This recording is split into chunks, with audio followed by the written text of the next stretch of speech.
this move to world government is not about roses and happiness and peace and a better life. It's about enslavement.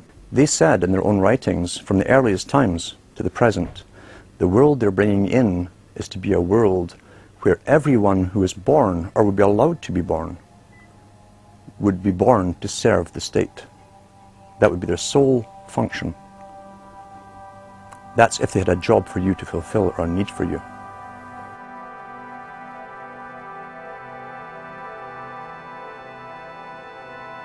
July 4th, 2009. Across the United States, citizens gathered to celebrate the Republic's founding 233 years before. Most people in the crowds were aware that America was going in the wrong direction, that things were changing for the worse. But few could grasp the sheer magnitude of corruption and looting running rampant like a disease through the heart of the nation. The engine of America's greatness is not just its liberties, but the people's willingness to fight to keep them.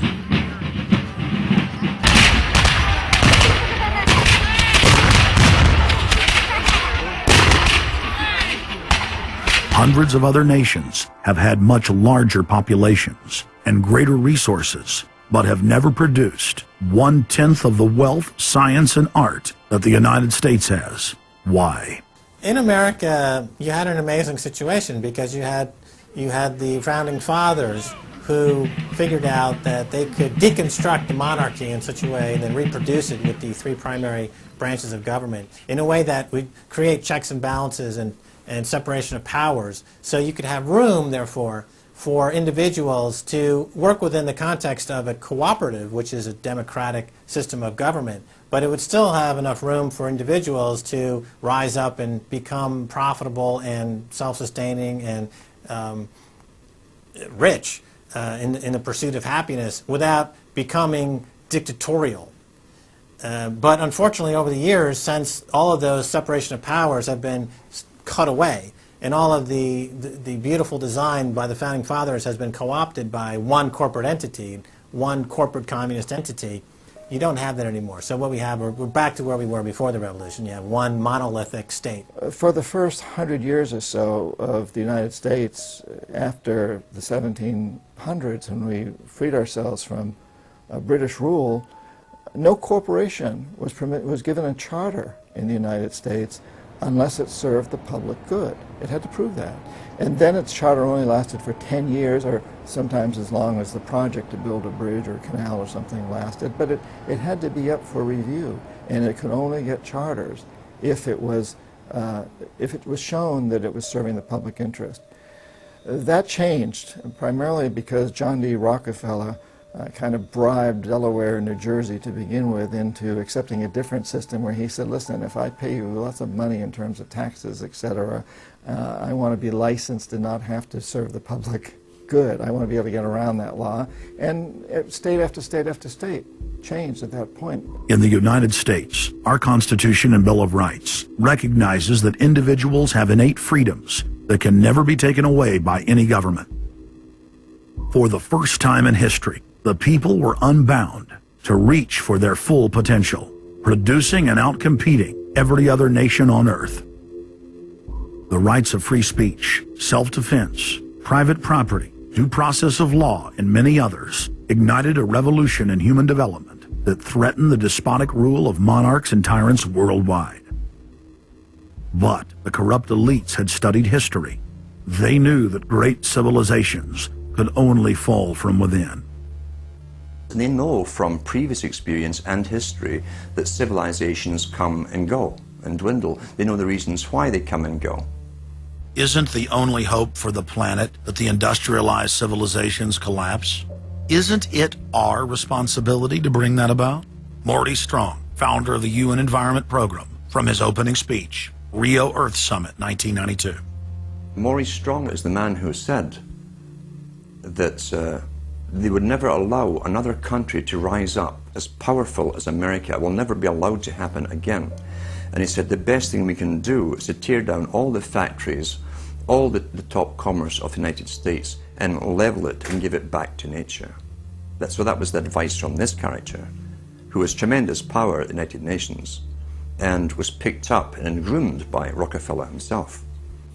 Over the past decades, since the Kennedy assassination approximately, you've had an ongoing oligarchical transformation of virtually every country in the world. And in the United States, it's taken the form of an oligarchical counter-revolution against the reforms of the 1930s, with the Wall Street interest asserting itself as more and more dominant. And once bankers and oligarchs have power, the things that they do, you could call them a policy. You could call it something like a tropism. It's like the way a plant responds. Naturally, since they're oligarchs, they're going to try to downgrade the standard of living of the vast majority of the population.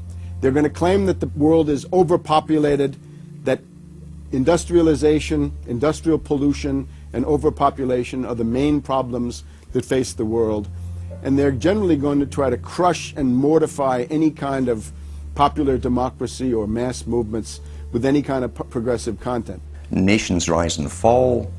They knew how debt could never be recuperated. They knew that disease or prolonged war could wipe out the population and the future populations that pay off debt. So these guys all work together.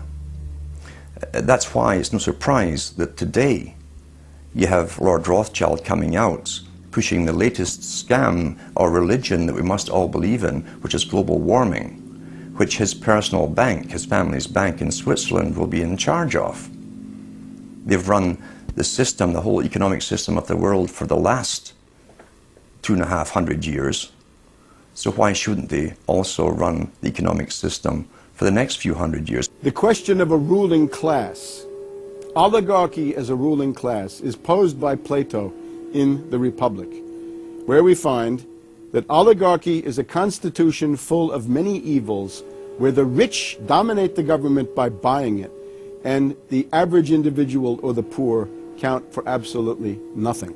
Oligarchy is a frame of mind. In other words, if you're a banker, this is already a world view. It's a world outlook, and it implies the policies that have got us here, right? Malthusian policies, zero growth policies, driving down the standard of living, attempts to wipe out all kinds of mass institutions that might be a countervailing force. This is a scientific dictatorship, which Bertrand Russell said, and the Huxleys said, both Aldous and Julian Huxley said they would bring in the scientifically controlled society. It's not just family planning, which really means abortion and so on. It's global planning, which is literally sterilization and abortion worldwide for the ideal reduced society, and not just across the board, through genetics, through the Genome Project, through the constant IQ testing. Globalization has economically destroyed the world. You've got at least 40 to 50,000 people who die every day worldwide from starvation, malnutrition, and diseases which can be cured for pennies, such as diarrhea. And if you ask one of these Malthusian oligarchs, don't you think that something should be done to raise the standard of living in Africa or South Asia? They'll say, no, we can't do that. That would wound the planet. That would oppress Mother Earth. So that's oligarchy. Class consciousness in this sense is absolutely essential.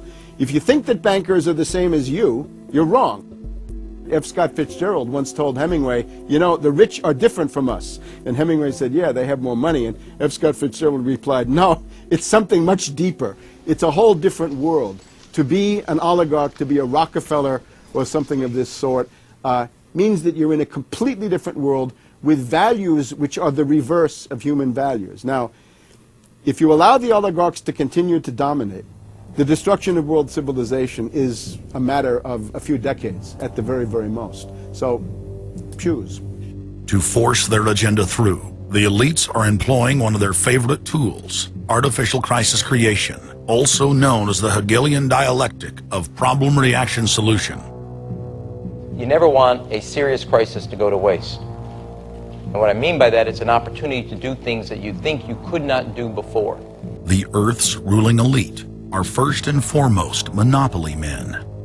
The founder of the Rockefeller clan summed it up simply when he said, competition is a sin. Rockefeller himself said that competition was a sin.